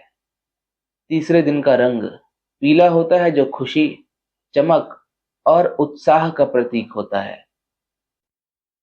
पौराणिक कथा अनुसार भगवान शिव से विवाह के बाद पार्वती ने चंद्र घंटा रूप धारण किया। जब राक्षसों ने धर्म का विनाश करना चाहा, तो उन्होंने इस रूप में आकर उन्हें समाप्त किया था। नवरात्रि के चौथे दिन देवी कुष्मांडा को पूजा जाता है। कुष्मांडा में कु का अर्थ है थोड़ा, और उष्मा का अर्थ है गर्मी, और अंड का अर्थ है अंडा। इन्हें ब्रह्मांड की सृजनकर्ता माना जाता है। कुष्मांडा को 8 भुजाओं वाली देवी के रूप में दर्शाया गया है, जिनमें कमल, धनुष, बाण, कमंडल और चक्र होते हैं। ये जीवन, ऊर्जा और ब्रह्मांडीय प्रकाश की प्रतीक हैं। कुष्मांडा की पूजा से स्वास्थ्य, धन और शक्ति प्राप्त होती है। चौथे दिन का रंग हरा होता है, जो प्रकृति, वृद्धि और उर्वरता का प्रतीक है। नवरात्रि के 5वें दिन स्कंद माता देवी की पूजा की जाती है। स्कंद माता का अर्थ है कार्तिकीय की माता। स्कंद माता को अपने पुत्र स्कंद को गोद में लिए हुए और सिंह पर सवार दिखाया गया है। ये मातृत्व, प्रेम, पालन पोषण और सुरक्षा का प्रतीक है। स्कंद माता की पूजा करने से मन की शुद्धि, शांति और सभी कठिनाइयों पर विजय प्राप्त होती है। 5वें दिन सफेद रंग का उपयोग किया जाता है, जो शुद्धता, शांति और स्पष्टता का प्रतीक है। छठे दिन कात्यायनी देवी की पूजा की जाती है। कात्यायनी का नाम ऋषि कात्यायन से लिया गया है, जिन्होंने देवी की प्राप्ति के लिए कठोर तपस्या की थी। कात्यायनी को सिंह पर सवार और तलवार धारण किए हुए दिखाया गया है। ये साहस, आंतरिक शक्ति और अन्याय के खिलाफ लड़ाई का प्रतीक है। कात्यायनी की पूजा जीवन से बुराई, अन्याय और नकारात्मकता को समाप्त करती है। छठे दिन का रंग नारंगी होता है, जो ऊर्जा, उत्साह और आत्मविश्वास का प्रतीक है। सिद्ध मध्य अनुभव। मैं पिछले 7 सालों से मनोरोग की दवाइयां ले रहा था। मुझे जनरल एंजाइटी डिसऑर्डर और बाइपोलर डिसऑर्डर जैसी कई मानसिक बीमारियां बताई गई, लेकिन मानसिक शांति कभी भी नहीं मिली। 2019 में कॉलेज खत्म होने के बाद मैं 2023 तक बेरोजगार रहा। मेरी संकल्प शक्ति पूरी तरह से समाप्त हो गई थी। मैं कभी कोई व्रत या संकल्प लेता और अगले ही दिन उसे छोड़ देता। बड़े बड़े विचार बनते थे कि जैसे आज मैं 5 घंटे क्रिया योग करूंगा, लेकिन आलस्य की स्थिति चरम पर थी। जैसे तैसे मेरी नौकरी 2023 में लगी, लेकिन लापरवाही के कारण मुझे नौकरी से निकाल दिया गया, क्योंकि मैंने मैनेजर को अपनी बीमारी के बारे में बता दिया था। पिछले 8-9 महीनों में मैंने 4 डॉक्टर बदले, लेकिन कोई लाभ नहीं हुआ। इंटरव्यू की तैयारी भी ठीक से नहीं कर पा रहा था, क्योंकि मेरा मन मेरे वश में नहीं था। दिन भर ख्याली पुलाव के विचार आते रहते थे और मैं अत्यधिक आक्रामक भी हो जाता था कभी-कभी। आखिरकार मैंने साधकों के अनुभव देखकर मनीष जी को अपनी स्थिति बताई। उन्होंने सिद्ध मद्य लेने की सलाह दी। सिद्ध मद्य का सेवन करने के 2-3 दिन में ही पढ़ाई करने का जुनून जाग उठा। 21 दिनों में मैंने इतनी पढ़ाई कर ली जितनी पिछले 7 महीनों में भी नहीं की थी। घर वालों के अनुसार मुझे सिद्ध मद्य से 50% तक लाभ मिला है। अब केवल कभी-कभार रात को सिर में हल्की सी चक्कर आती है, बिना किसी दर्द के। मैं मनीष जी का आभारी हूँ और संपूर्ण संस्था को अत्यंत धन्यवाद करता हूँ। दोस्तों, सिद्ध मध्य क्या है, आइए जानते हैं। सिद्ध मध्य के प्रभाव को हम क्रिया योग एवं तंत्र दोनों ही अनुसार से समझेंगे, जिससे साधकों को ज्यादा बेहतर समझ आएगा। मानव शरीर में नाना प्रकार की वायु, कोष एवं नाड़ी चक्र होते हैं, जो जन्म से स्वतः एक निश्चित स्थिति में होते हैं, जिससे मनुष्य एक सामान्य जीवन जीता है। लेकिन इनमें थोड़ा सा भी फेरबदल साधक के जीवन में कौतूहल ला सकता है, जिसमें व्यक्ति शारीरिक, मानसिक, आत्मिक समस्या से जूझता है। अतः ये समझ आवश्यक है कि सिर्फ भौतिक ही नहीं, आंतरिक ऊर्जा शरीर भी संतुलित रहे। जो भी शोध आज के समय में होते हैं, वह उनपे ही हैं जो भौतिक रूप से उपस्थित हैं। इसी कारण से शरीर आंतरिक ऊर्जा का स्रोत सूक्ष्म एवं कारण शरीर पर सिर्फ आध्यात्मिक दृष्टि से ही शोध किया गया है, जिसके संपूर्ण फल प्राप्त हुए हैं मुक्ति एवं मोक्ष के संदर्भ में। अतः साधक योग के माध्यम से स्वयं के पूर्ण आंतरिक भौतिक शरीर को स्वस्थ रख सकते हैं, लेकिन ऐसा करने में असमर्थ होने के कारण साधक नाना प्रकार की समस्या से ग्रसित होते हैं, जिन्हें खान पान अथवा दवा से ठीक होने में अत्यधिक समय लग सकता है। भौतिक शरीर में समस्या जब भी होगी, उसी के साथ आंतरिक ऊर्जा शरीर में भी बदलाव होंगे, अथवा जब आंतरिक ऊर्जा शरीर में बदलाव होंगे, वह भौतिक शरीर में दिखेगा। इसलिए जब भी व्यक्ति किसी प्रकार की अप्राकृतिक समस्या होती है, उसमें नाना प्रकार की ऊर्जा की आवश्यकता होती है, उसे ठीक करने हेतु, जिसमें रस, गंध, स्पर्श आदि सभी सम्मिलित हैं। शरीर में मुख्य 5 वायु जो शरीर को पूर्ण रूप से स्वस्थ रखने हेतु जिम्मेदार है, साथ में कफ, वात, पित्त जो कि मूल 5 तत्वों का ही स्वरूप है, जैसे जल एवं भूमि मिलकर कफ, जल और अग्नि मिलकर पित्त और आकाश और वायु मिलकर वात निर्मित होते हैं। समस्या तब होती है जब इनमें से कुछ भी असंतुलित हो जाए। उसमें व्यक्ति को यह समझ नहीं आता कि वो क्या कर रहा है। शरीर में 5 मुख्य वायु में उदान वायु शरीर के कंठ से ऊपरी भाग में होती है, जो कि मस्तिष्क का नियंत्रण रखती है। इसी के कारण शरीर का भार रहता है। जब व्यक्ति का देहांत होता है, उस समय इसी के अभाव में शरीर भारी हो जाता है। इसमें बदलाव होने पर व्यक्ति नाना प्रकार के मानसिक कष्ट का सामना करता है, जिसमें वो एक काल्पनिक जीवन जीने लगता है, अनर्गल बातें करने लगता है, भय में जीवन जीने लगता है। जब वो वायु असंतुलित होती है, उसी के साथ व्यान वायु भी होती है, जिसमें त्वचा खराब होने लगना या साधक स्पर्श की शक्ति खोने लग जाता है। धीरे धीरे मांसपेशियां आदि कमजोर होने लग जाती है। ऐसी स्थिति में साधक को आंतरिक ऊर्जा के विकास की आवश्यकता होती है, जिसे वो योग के माध्यम से अथवा रस, स्पर्श, गंध के माध्यम से प्राप्त करता है, जिससे वो इस असंतुलन से शीघ्र बाहर निकल सके। ये रस ही सिद्ध मध्य है। तंत्र अनुसार साधक अपने जीवन में नाना प्रकार के स्थान एवं व्यक्ति के प्रभाव में आते हैं, जिसमें साधक संपूर्ण समर्पण करते हैं। जिस समय वह मूत्र त्याग करते हैं अथवा संभोग करते हैं, उनका शरीर स्वयं सुरक्षा में कम रहता है, जिस कारण से किसी भी अतृप्तता के प्रभाव में आसानी से आ जाते हैं। ये सिर्फ इन्हीं 2 समय पर नहीं, अन्य हर समय साधक का शरीर नाना प्रकार की प्रकृति प्रभावित क्रियाओं का सामना करता रहता है, जिसमें यदि वो आंतरिक रूप से शक्तिशाली है तो उन्हें पार कर लेता है, अन्यथा प्रभाव में आ जाता है, जिसे सामान्य शब्दों में नकारात्मकता कहते हैं। आपने अधिकतर सुना होगा कि किसी को भूत अथवा प्रेत ने पकड़ लिया जब वो किसी जगह पर पेशाब कर रहा था। उसका मूल कारण स्वयं को स्वच्छंद छोड़ना है, जिसकी वजह से प्रभाव में आने की संभावनाएं बढ़ जाती हैं। इसलिए व्यक्ति को संभोग एवं इससे संबंधित क्रिया को निर्धारित स्थान पर ही करना चाहिए। चंद्र जल एवं मन का कारक होता है। सूर्य द्वारा भूमि पर जीवन होता है। ये तो हर व्यक्ति समझता है, इसलिए तंत्र में हठ योग की इतनी महत्वता है। यदि साधक इसका अभ्यास करता है तो कोई भी नकारात्मक शक्ति उसके समीप भी नहीं आ सकती है। साथ ही साथ वह इन पर नियंत्रण भी कर लेता है। लेकिन साधक अपने निजी जीवन में इतने व्यस्त हैं कि उनके पास समय नहीं है। इसलिए इनके असंतुलन अथवा यह नाड़ी असंतुलन ही शारीरिक समस्या उत्पन्न करता है, जिसमें कुछ चक्र प्रभावित हो जाते हैं। इनको पूर्ण रूप से संतुलित और प्रभावशाली बनाने हेतु ही सिद्ध मध्य है, जिससे साधक के अंदर प्रकृति से समस्त ऊर्जा को ग्रहण करने की शक्ति बढ़ती है और उसके नाड़ी और शरीर में ऊर्जा विकास होता है। ये मूल स्वरूप है इसे समझने का। अब समझते हैं इन्हें प्राप्त होने वाले लाभ के विषय में। ये सिर्फ सेवन करने वाले के शरीर पर कार्य करता है। नकारात्मकता से मुक्ति, नाना प्रकार की अप्राकृतिक बाधा से मुक्ति, भय से मुक्ति, मानसिक असंतुलनता से मुक्ति, शारीरिक संचय से मुक्ति, डरावने स्वप्न आदि से मुक्ति, नजर दोष आदि से बचाव। इसे गिना नहीं जा सकता। जितने भी समस्या जो शरीर से संबंधित हैं, उनमें मुक्ति मिल जाती है। एक साधक को इसके माध्यम से माइग्रेन में भी आराम मिला। एक साधक को लंबे समय से शारीरिक समस्या थी, उन्हें लगभग 1 सप्ताह के सेवन से 35% राहत है। अभी तक जिन्होंने भी इसका सेवन किया है उन्हें लाभ प्राप्त हुए हैं। अतः यदि आप भी किसी भी प्रकार से ऊपरी बाधा अथवा किसी अन्य अप्राकृतिक चीज से ग्रसित हैं तो आप इसका सेवन अवश्य करें। इसके विषय में अधिक जानकारी टेलीग्राम चैनल पर सार्वजनिक रूप से उपलब्ध है। दोस्तों, 7वें दिन देवी कालरात्रि की उपासना की जाती है। कालरात्रि देवी का रूप सबसे भयंकर और शक्तिशाली माना जाता है। ये अज्ञान, नकारात्मकता और राक्षसी शक्तियों का नाश करती हैं। 4 हाथों वाली काले रंग की गधे पर सवार देवी कालरात्रि के एक हाथ में तलवार और दूसरे हाथ में लोहे का कांटा होता है। 7वें दिन का रंग काला है, जो बुराई के विनाश और सुरक्षा का प्रतीक है। नवरात्रि की अष्टमी को महागौरी की पूजा की जाती है। महागौरी शांति, पवित्रता और सौंदर्य की देवी मानी जाती है। सफेद रंग की बैल पर सवार 4 हाथों वाली महागौरी के एक हाथ में त्रिशूल और दूसरे हाथ में डमरू होता है। 8वें दिन का रंग गुलाबी या सफेद होता है, जो शुद्धता और प्रेम का प्रतीक है। महागौरी के बाद 9वें दिन देवी सिद्धिदात्री अर्थात सिद्धियों और आध्यात्मिक पूर्णता के प्रदाता की उपासना की जाती है। नवरात्रि का 9वां और अंतिम दिन देवी सिद्धिदात्री को समर्पित है, जो देवी दुर्गा का अंतिम रूप मानी जाती है। सिद्धिदात्री शब्द संस्कृत के 2 शब्दों से मिलकर बना है। सिद्धि, जिसका अर्थ है अलौकिक शक्तियां, और दात्री, जिसका अर्थ है देने वाली। उन्हें वह देवी माना जाता है जो अपने भक्तों को आध्यात्मिक ज्ञान, सफलता और विभिन्न सिद्धियां अर्थात अलौकिक और दैवीय शक्तियां प्रदान करती है, जिससे वह इस त्योहार के दौरान पूजी जाने वाली सभी दिव्य शक्तियों का समापन करती हैं। माना जाता है कि उनके आशीर्वाद से जीवन की सभी इच्छाओं की पूर्ति, आत्मज्ञान और सभी भौतिक इच्छाओं से मुक्ति प्राप्त होती है। सिद्धिदात्री को सफलता की देवी के रूप में भी माना जाता है। वह 18 विशिष्ट सिद्धियों को प्रदान करने वाली देवी होती हैं, जो उनके भक्तों को चमत्कारी कार्य करने की शक्ति देती हैं, जैसे प्रकृति पर नियंत्रण, इंद्रियों की महारत और सांसारिक सीमाओं से ऊपर उठना इनमें शामिल है। देवी सिद्धिदात्री द्वारा दी जाने वाली कुछ सिद्धियां इस प्रकार से हैं। अणिमा। अणिमा वह सिद्धि है जिसके द्वारा व्यक्ति अपने शरीर के आकार को सूक्ष्मतम रूप जैसे एक परमाणु के बराबर बना सकता है। इस शक्ति के माध्यम से साधक अपना भौतिक शरीर इतना छोटा कर सकता है कि वो किसी भी वस्तु या स्थान में अदृश्य रूप से प्रवेश कर सकता है। इसे प्राप्त करने से साधक संसार के हर छोटे से छोटे कण में समाहित हो सकता है, जैसे वायु या प्रकाश की गति से कहीं भी प्रवेश कर सकता है। महिमा। महिमा वह सिद्धि है जिसके द्वारा व्यक्ति अपने शरीर को अनंत रूप से फैला सकता है। इस सिद्धि से साधक अपना आकार इतना बड़ा कर सकता है कि वह आकाश या धरती की सीमाओं को भी पार कर जाए।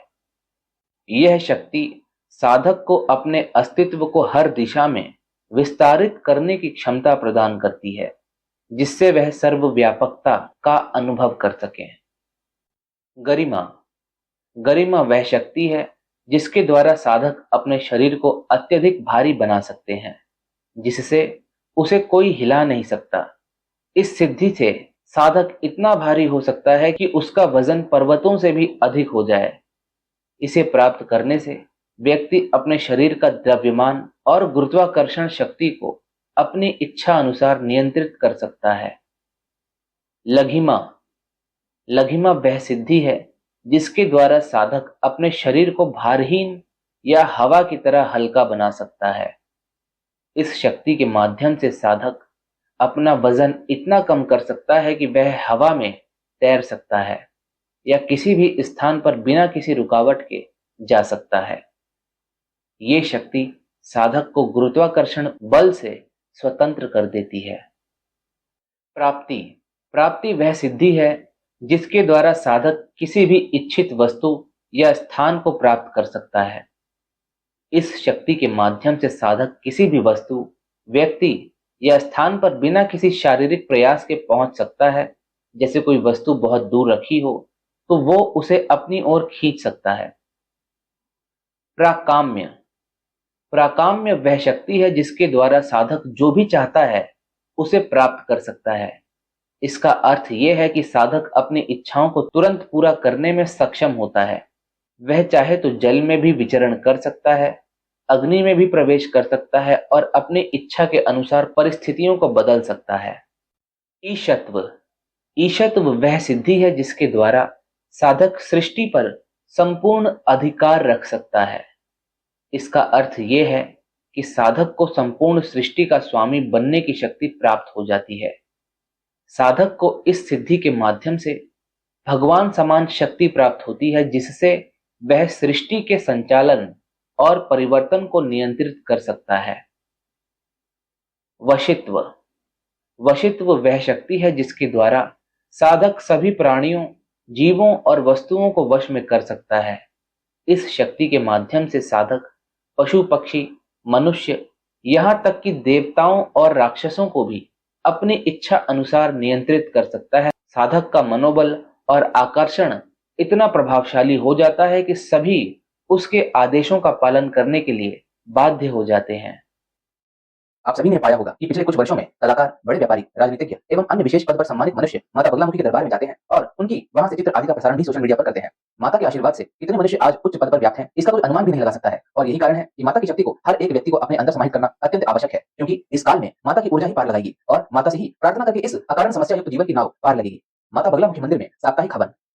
शत्रु, यदि हम विस्तार से समझना चाहें तो वो हर एक कार्य जिसके कारण हमें हमारे जीवन में समस्या हो रही है वो हमारा शत्रु है। जैसे यदि हमारे कार्य ग्रहों के कारण रुक रहे हैं तो वो भी मनुष्य के शत्रु के रूप में कार्य कर रहे हैं। एक सामान्य मनुष्य के जीवन में सब कुछ ग्रहों के ही अधीन रहता है। आर्थिक, मानसिक, आत्मिक, प्रशासनिक, आध्यात्मिक, सामाजिक, शारीरिक, मान सम्मान, धन धान्य आदि सब ग्रहों पर निर्भर करता है। लेकिन एक साधक में इसमें परिवर्तन आ सकता है कि वो कैसी साधना करता है उसके अनुसार। लेकिन माता महाविद्या का आशीर्वाद जितना आवश्यक है उतना शायद ही कुछ और हो।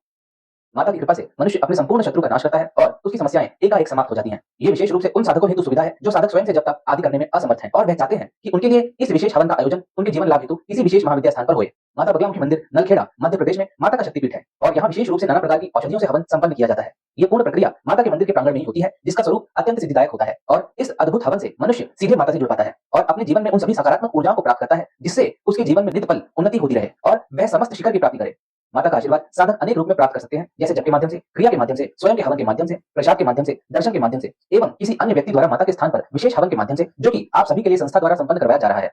वह साधक जो अपने जीवन में पूर्ण उन्नति की कामना करते हैं वह माता के शक्तिपीठ में प्रत्येक सप्ताह होने वाले इस विशेष हवन में नामांकन करवा सकते हैं। लेकिन हवन के लिए कुछ नियम हैं जिनका पालन करना आवश्यक है। प्रत्येक साधक हेतु न्यूनतम 12 हवन आवश्यक है। जब साधक स्वयं से हवन करते हैं ऐसी स्थिति में साधक को न्यूनतम 4 हवन करने आवश्यक होते हैं, लेकिन जब कोई अन्य करता है तो कम से कम 64 हवन आवश्यक है। लेकिन क्योंकि ये हवन माता महाविद्या शक्तिपीठ के प्रांगण में हो रहा है इसलिए न्यूनतम 12 हवन आवश्यक है। साधक को 12 हवन हेतु धनराशि एक साथ जमा करना आवश्यक है। हवन दो प्रकार के किए जाएंगे, एक साधक विशेष, दूसरा सामूहिक रूप से।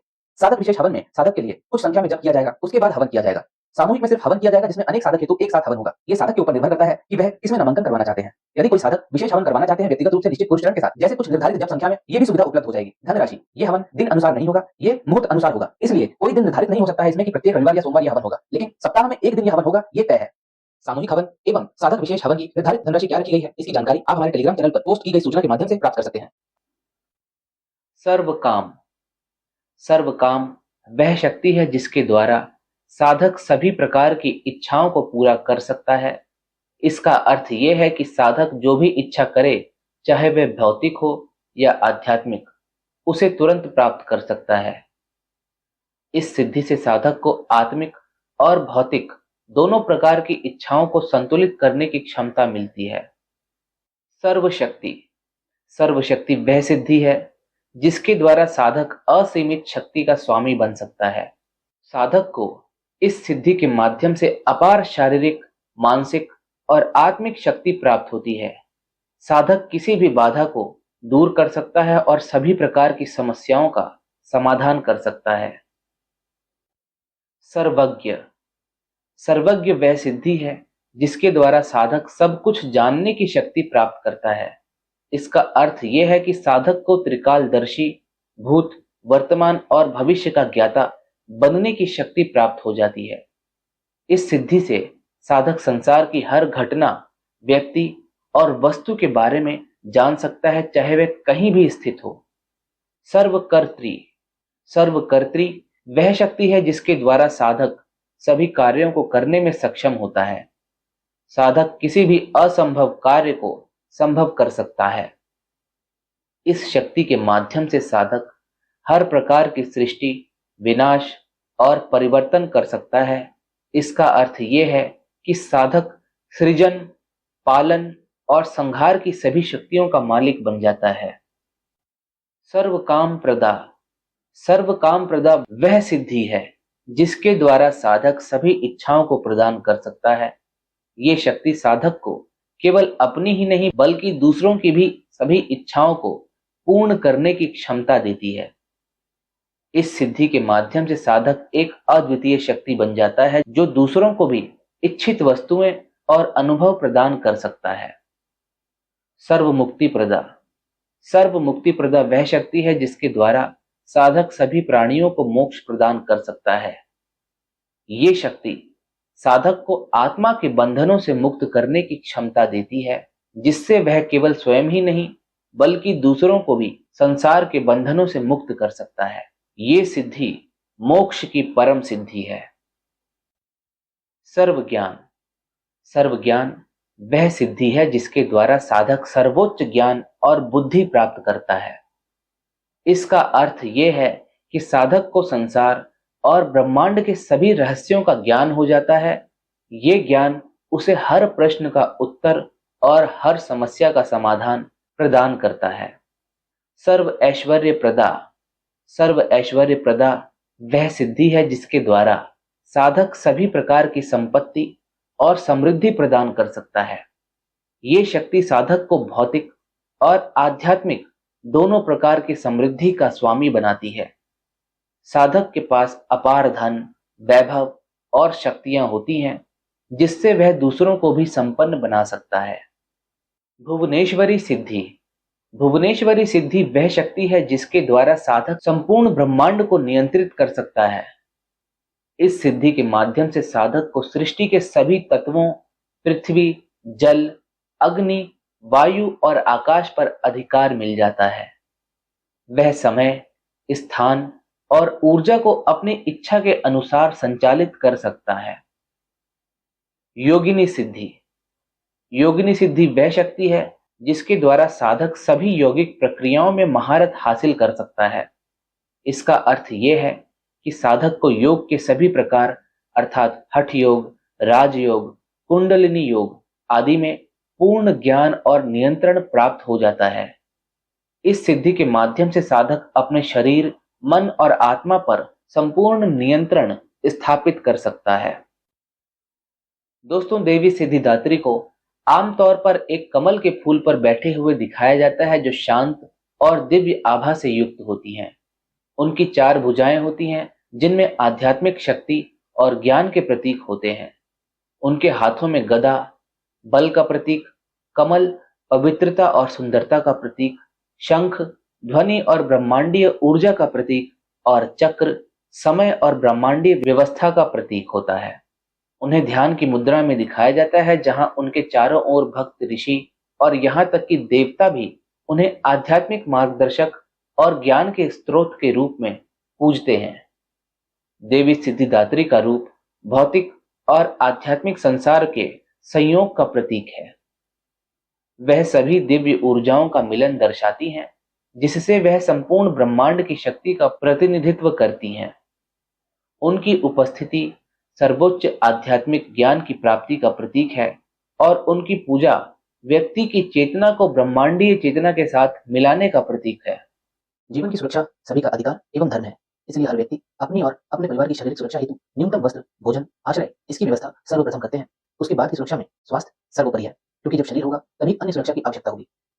मनुष्य बड़ी से बड़ी समस्या आसानी से काट सकता है अगर उसका शरीर स्वस्थ है और मस्तिष्क सही दिशा में कार्य कर रहा है। यही मनुष्य की स्वाभाविक स्थिति है। क्या वर्तमान समय में ऐसा हो रहा है? ईर्ष्या और अहंकार से डूबता हुआ मनुष्य सर्वप्रथम अपनी बुद्धि और विवेक खोता है, उसके बाद अपने इस शरीर को और साथ ही अपनी अर्जित संपत्ति को। लेकिन इस सत्य को स्वीकार करने में अभी भी मनुष्य को काफी समय लग सकता है। तंत्र विद्या इस तन के हेतु आवश्यक है, जिससे मनुष्य अपने जीवन को सुखमय बना सके। लेकिन आज के समय में तंत्र का प्रयोग खुद के लाभ से अधिक दूसरों को हानि पहुंचाने में किया जा रहा है, जो कि अत्यंत पीड़ादायक और कष्टकारी है। जब मनुष्य इससे ग्रसित होता है, उसके बाद वो अपने मस्तिष्क का सही उपयोग न कर पाने के कारण हमेशा हानि को ही प्राप्त करता है। वही हानि आर्थिक, मानसिक, शारीरिक, आत्मिक, आध्यात्मिक, व्यापारिक किसी भी क्षेत्र में हो सकती है। भौतिक शरीर की सुरक्षा करने में मनुष्य स्वयं से समर्थ है, लेकिन जो आंतरिक ऊर्जा है उसकी सुरक्षा हेतु मनुष्य समय निकाल नहीं पाते, अथवा यदि निकाल भी पाते हैं तो सही विधि के अभाव में उनको उसका लाभ नहीं प्राप्त हो पाता। आंतरिक ऊर्जा की सुरक्षा हेतु जप, तप, हवन, ध्यान क्रियाएं आदि प्रतिदिन आवश्यक है, लेकिन समय के अभाव में मनुष्य जो सर्वाधिक आवश्यक है सर्वप्रथम उनसे ही दूरी करता है, क्योंकि इनका असर तुरंत नहीं दिखता और इस समय काल में मनुष्य को सब कुछ तुरंत चाहिए। आंतरिक ऊर्जा पर प्रभाव अतिरिक्त शक्तियों के माध्यम से होता है, जो कि किसी भी प्रकार से प्रभाव कर सकती है। स्पर्श, किसी चीज को आपके शरीर से स्पर्श करवा दिया जाएगा। रस, कुछ आपके भोजन पदार्थ में मिला के आपको खिला दिया गया हो। गंध, किसी भी प्रकार का परफ्यूम अथवा धुआं करके गंध बनाई गई हो। रूप, कोई चीज आपको ऐसी दिखा दी जाए जो अप्राकृतिक हो। ध्वनि, कुछ शब्द ऐसे आपको सुना दिए जाए। आकाश अथवा वायु, यह तंत्र का अति प्रचंड विज्ञान है, जिसमें कोई व्यक्ति एक जगह बैठे बैठे आपके शरीर पर नियंत्रण कर लेता है। ये वो मुख्य माध्यम है जिनसे साधक अर्श से फर्श पर आ सकते हैं। इनके अलावा भी अनेक माध्यम है जिनसे आंतरिक शरीर कमजोर होने लगता है। उदाहरण हेतु ग्रहों का प्रतिकूल प्रभाव, कुल देवी देवता का रुष्ट हो जाना, ग्राम देवी देवता का अप्रसन्न रहना, अपने इष्ट की सेवा न करना इत्यादि। इन सभी से होने वाले प्रभाव में साधक कैसी परेशानियां झेलते हैं, ये मैं आपको कम से कम शब्दों में समझाने का प्रयत्न कर रहा हूँ। आर्थिक समस्याएं, नौकरी व्यापार में हानि आदि होती रहती है। शारीरिक समस्याएं, बीमारियां उत्पन्न होना, आंतरिक शरीर कमजोर होना। मानसिक समस्याएं, विचारों में डूबे रहना, भ्रम अथवा भय की स्थिति बने रहना। आध्यात्मिक समस्याएं, पूजा पाठ में मन न लगना, ईश्वर से विरोध करना। ऐसी अनेक समस्याएं जो आंतरिक शरीर से संबंधित है, लेकिन उनका प्रभाव भौतिक शरीर पर आता है। अतः यदि आंतरिक शरीर को हम भौतिक रूप से सुरक्षा प्रदान कर दें तो इस समस्या से भी मुक्ति मिल सकती है। इसके लिए तंत्र एवं इस संपूर्ण सृष्टि के महागुरु भगवान शिव द्वारा दिए गए रुद्राक्ष का विशेष रक्षा आवरण का निर्माण सावन माह में गुप्त रूप से किया गया है, जिससे इन सभी समस्याओं से पूर्ण सुरक्षा की संभावना है। जिसका निर्माण विशेष रुद्राक्ष के समूह से बनाया गया है, जिससे ये स्त्री पुरुष सभी को लाभ प्रदान करे। इसे छोटे बच्चे से बड़े बूढ़े सभी धारण कर सकते हैं। इस रक्षा आवरण को वे साधक भी धारण कर सकते हैं जो अपने जीवन में बताई गई समस्याओं से सुरक्षा चाहते हैं, अर्थात कि भविष्य में उन्हें ऐसी कोई भी समस्या का सामना न करना पड़े। अधिक जानकारी टेलीग्राम चैनल पर उपलब्ध। हिंदू पौराणिक कथाओं के अनुसार जब सृष्टि की रचना हो रही थी, तब भगवान शिव ने देवी सिद्धिदात्री का ध्यान किया ताकि वह ब्रह्मांड की रचना के लिए उनका आशीर्वाद प्राप्त कर सकें। परिणाम स्वरूप वह भगवान शिव के बाएं हिस्से से प्रकट हुई और अर्धनारीश्वर अर्थात शिव और शक्ति का दिव्य मिश्रित रूप प्रकट हुआ। इस रूप में भगवान शिव को आधे पुरुष और आधी स्त्री के रूप में दर्शाया गया है, जो पुरुष और स्त्री ऊर्जाओं के सामंजस्यपूर्ण संतुलन का प्रतीक है। इसकी एक और दूसरी कथा है जिसमें कहा गया है कि जब भगवान विष्णु ने वामन का रूप धारण किया, तब उन्होंने राक्षस राजा बलि को पराजित करने के लिए देवी सिद्धिदात्री का आशीर्वाद मांगा। उनकी कृपा ने भगवान विष्णु को आध्यात्मिक शक्ति प्रदान की, जिससे वह अपने उद्देश्य को पूरा कर सकें। ये उनकी शक्ति और सिद्धि की सर्वोच्चता को दर्शाता है। सिद्धिदात्री की पूजा और ध्यान हमें न केवल अलौकिक शक्तियां प्रदान करती हैं, बल्कि ये भी सिखाती हैं कि हमें अपनी चेतना को ऊंचे आध्यात्मिक स्तर पर ले जाना चाहिए। उनकी साधना से भक्त सामान्य मानवीय सीमाओं से परे जाकर दिव्य चेतना की अवस्था में पहुंच सकते हैं। नवरात्रि के 9वें दिन भक्त विशेष पूजा अर्चना करते हैं और देवी सिद्धिदात्री को सम्मानित करते हैं। उन्हें लाल फूल, फल, धूप और मिठाई अर्पित की जाती है, जो कृतज्ञता और श्रद्धा का प्रतीक है।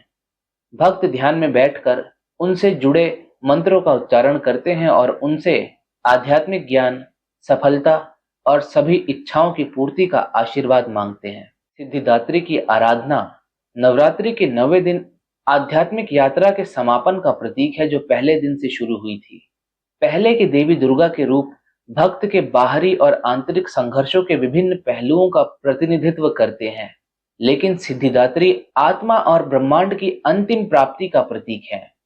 उनकी पूजा सर्वोच्च ज्ञान, आध्यात्मिक पूर्णता, अज्ञान का नाश और शिव और शक्ति के मिलन के रूप में देखी जाती है, जो मोक्ष की ओर ले जाती है। दोस्तों, आइए समझते हैं नवरात्रि के दौरान किए जाने वाले अनुष्ठान और प्रथाओं के विषय में। घट स्थापना अर्थात कलश स्थापना। पहले दिन एक पवित्र कलश स्थापित किया जाता है जो देवी का प्रतीक होता है। इसे पवित्र जल से भरा जाता है और आम के पत्तों से ढका जाता है और उसके ऊपर नारियल रखा जाता है। कलश को मिट्टी के बिस्तर पर रखा जाता है जिसमें जौ के बीज बोए जाते हैं। ये अनुष्ठान देवी के आवाहन का प्रतीक माना जाता है।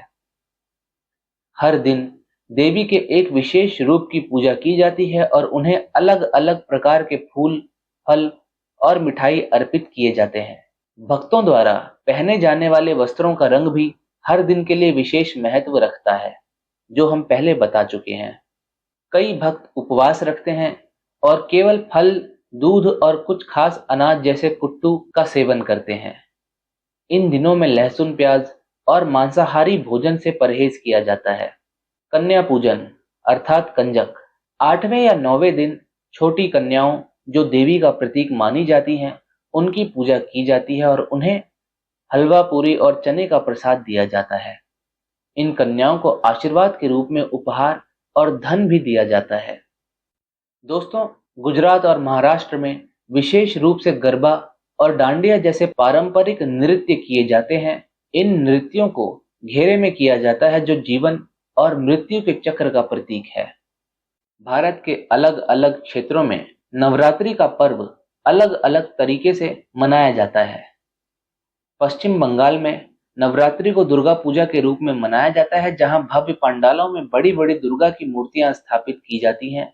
ये उत्सव सांस्कृतिक कार्यक्रमों, संगीत, नृत्य और शानदार भोजन के साथ मनाया जाता है। तमिलनाडु, आंध्र प्रदेश और कर्नाटक में नवरात्रि बोम्मई कोलू के रूप में मनाया जाता है, जहां गुड़ियों को बहुस्तरीय मंच पर सजाया जाता है। हर गुड़िया किसी पौराणिक चरित्र का प्रतीक होती है और परिवार अपने मित्रों को इस प्रदर्शन को देखने के लिए आमंत्रित करते हैं। हिमाचल प्रदेश में नवरात्रि को कुल्लू दशहरा के रूप में मनाया जाता है, जो नवरात्रि के अंतिम दिन से शुरू होकर एक सप्ताह तक चलता है। स्थानीय मंदिरों से सैकड़ों देवताओं को भव्य जुलूस में ले जाया जाता है। नवरात्रि के दौरान उपवास रखना केवल आध्यात्मिक अभ्यास ही नहीं, इसका वैज्ञानिक लाभ भी है। ये शरीर को डिटॉक्स करता है और पाचन तंत्र को स्वस्थ रखता है। मानसिक एकाग्रता, अनुशासन और आत्मनियंत्रण को बढ़ाता है। नवरात्रि को विशेष रूप से 2 मौसमों के मिलन के समय रखा गया है, जो बदलते मौसम के दौरान स्वास्थ्य और कल्याण को बढ़ावा देता है। अनुष्ठान, उपवास और आहार प्रतिबंध मौसमी बदलाव में सहायता करते हैं और स्वास्थ्य संतुलन बनाए रखते हैं। नवरात्रि आत्मिक विकास, सामाजिक एकता और दिव्य स्त्रीत्व के उत्सव का समय है। ये ब्रह्मांड में सकारात्मक शक्तियों की विजय, अच्छाई की शक्ति और दृढ़ता का प्रतीक है। दोस्तों, अभी तक हमने नवरात्रि के केवल सामाजिक पहलू के विषय में जाना और समझा, लेकिन जहां अधिकांश भक्त नवरात्रि को उपवास, प्रार्थना और परंपरागत पूजा के साथ मानते हैं, वहीं दूसरी तरफ एक कम ज्ञात और अत्यधिक प्रभावशाली पहलू भी है, और वो है इस पर्व का तांत्रिक परंपरा से संबंध। तांत्रिक साधनाएं, जो गूढ़ परंपराओं में गहराई से निहित हैं, नवरात्रि के पालन में एक अनोखी भूमिका निभाती हैं। ये विस्तारपूर्ण अन्वेषण नवरात्रि और तांत्रिक परंपराओं के आपसी संबंध, उनकी आध्यात्मिक और दार्शनिक महत्ता और देवी पूजा की भूमिका को स्पष्ट करने का प्रयास है। दोस्तों, तांत्रिक साधना एक जटिल और बहुआयामी प्रणाली है, जो किसी व्यक्ति के भीतर छिपी शक्तियों को जागृत करने और उनका सदुपयोग करने के उद्देश्य से की जाती है। तंत्र शब्द एक संस्कृत शब्द है जिसमें तन का अर्थ विस्तार करना है और त्र का अर्थ मुक्ति देना है। इसमें अनुष्ठान, ध्यान और प्रतीकात्मक क्रियाएं शामिल हैं जिनका उद्देश्य चेतना का विस्तार करना और मोक्ष प्राप्त करना है। मुख्य धारा की धार्मिक प्रथाएं जहां भक्ति और धर्म का पालन करने पर केंद्रित होती हैं, वहीं तांत्रिक साधना प्रत्यक्ष अनुभव और शक्ति की जागृति पर जोर देती है। तांत्रिक साधना का मूल स्त्री शक्ति की पूजा में है, जिसे अक्सर देवी के रूप में प्रतिष्ठित किया जाता है। ये प्रणाली ब्रह्मांड को देवी शक्ति और भगवान शिव के संयोजन के रूप में देखती है। इसलिए तांत्रिक परंपरा में नवरात्रि केवल एक समयबद्ध पूजा नहीं, बल्कि ब्रह्मांडीय ऊर्जा के साथ तादात्म्य स्थापित करने का एक अवसर है।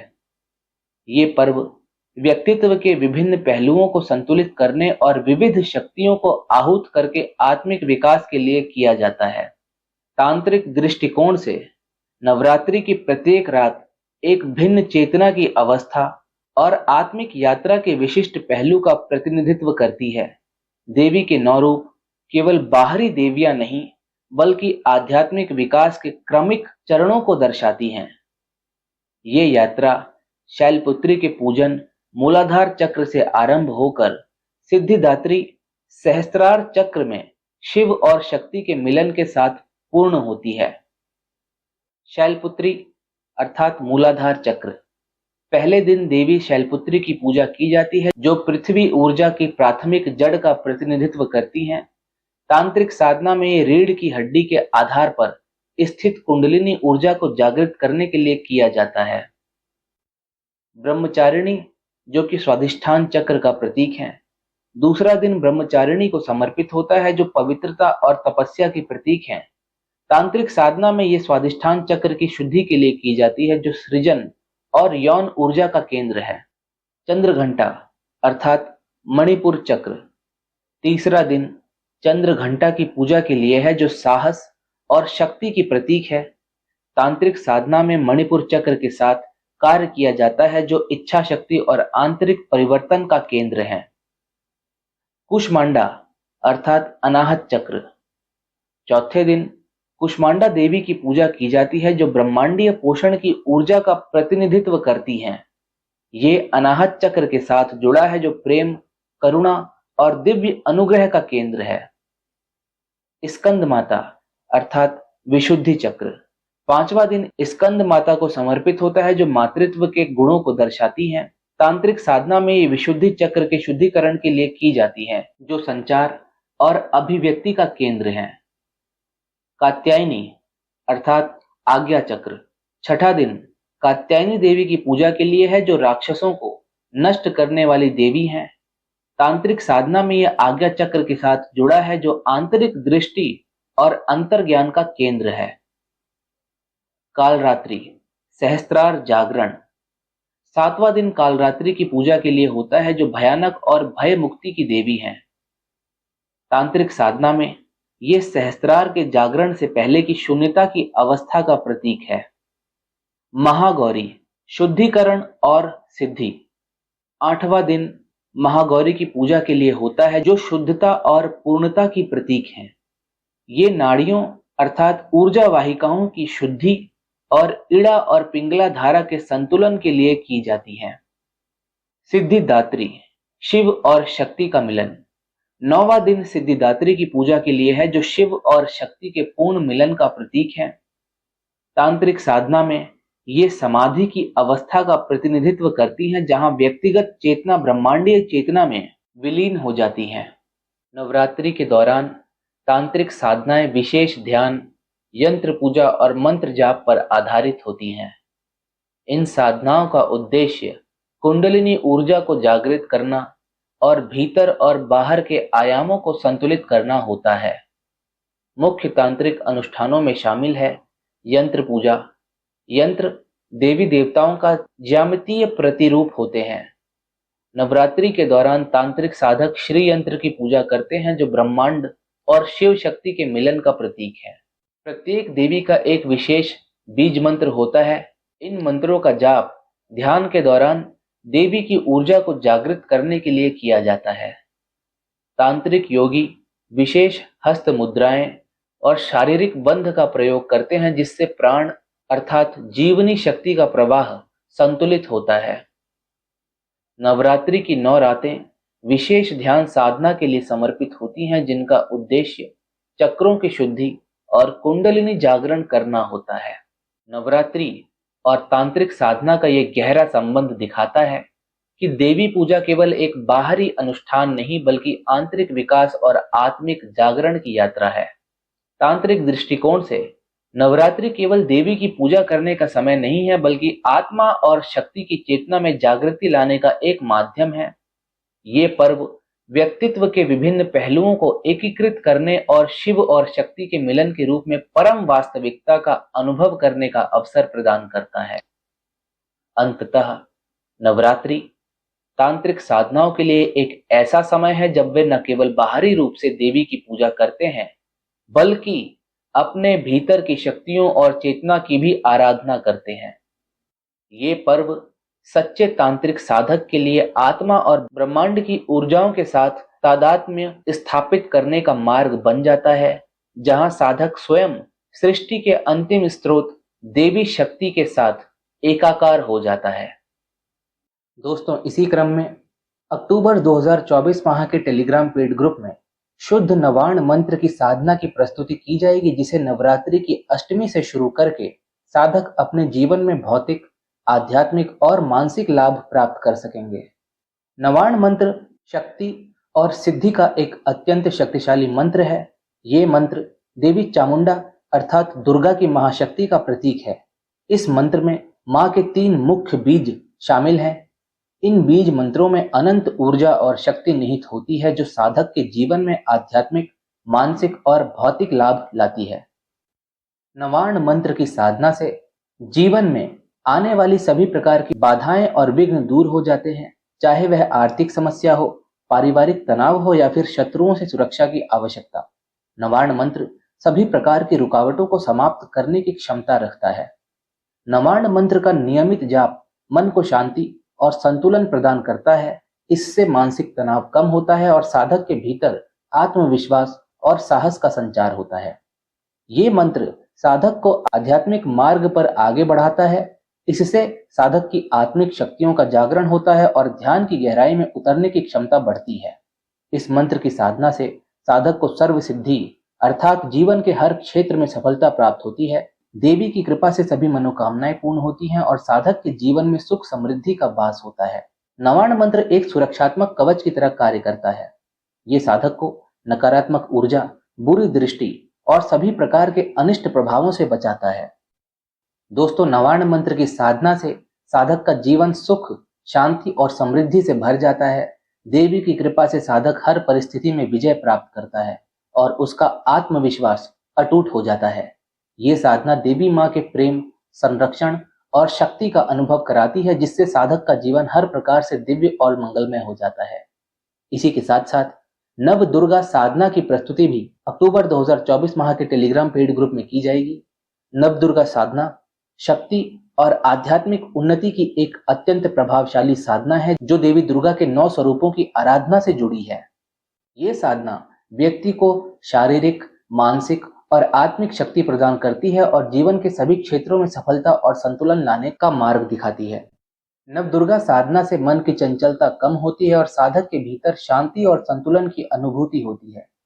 इससे नकारात्मक विचारों का नाश होता है और सकारात्मक ऊर्जा का संचार होता है। साधना के दौरान मंत्रों और ध्यान का अभ्यास करने से मानसिक और शारीरिक स्वास्थ्य में सुधार होता है। ये साधना रोगों को दूर करने और प्रतिरोधक क्षमता बढ़ाने में भी सहायक मानी जाती है। नवदुर्गा के 9 रूपों की आराधना से जीवन के विभिन्न संकट जैसे आर्थिक समस्याएं, पारिवारिक समस्याएं और शत्रु बाधाएं आसानी से समाप्त हो जाती हैं। देवी की कृपा से साधक हर चुनौती का सामना साहस और आत्मविश्वास के साथ करता है। नवदुर्गा साधना का एक और महत्वपूर्ण लाभ है कि ये साधक के जीवन में धन समृद्धि और वैभव लाती हैं। देवी महालक्ष्मी के रूप में साधना करने वाले साधक को अपार धन धान्य और संपत्ति की प्राप्ति होती है।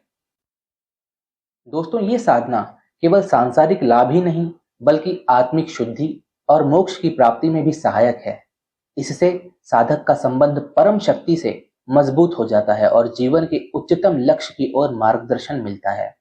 इस प्रकार नव दुर्गा साधना जीवन के हर क्षेत्र में सफलता, संतोष और सुरक्षा प्रदान करती हैं, जिससे साधक का जीवन सुख, शांति और समृद्धि से भर जाता है।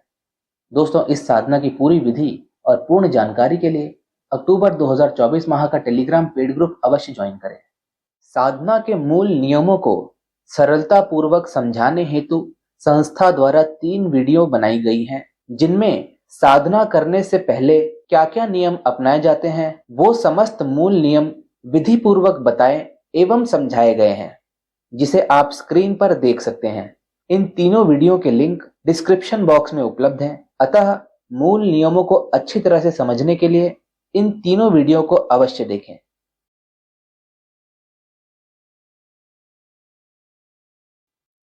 वर्तमान समय में जैसा कि आप सभी जानते हैं कि संस्था में आश्रम निर्माण का कार्य किया जा रहा है, जहां पर साधक आकर के वहां रह करके समस्त प्रकार की साधनाएं संपन्न कर सकेंगे। वे साधक जो संस्था के आश्रम निर्माण कार्य में किसी भी प्रकार का योगदान करना चाहते हैं, वे हमारे टेलीग्राम अथवा व्हाट्सएप चैनल से जुड़ करके अपना योगदान कर सकते हैं। नमस्कार एवं धन्यवाद। आप सभी का तंत्र जगत में स्वागत है।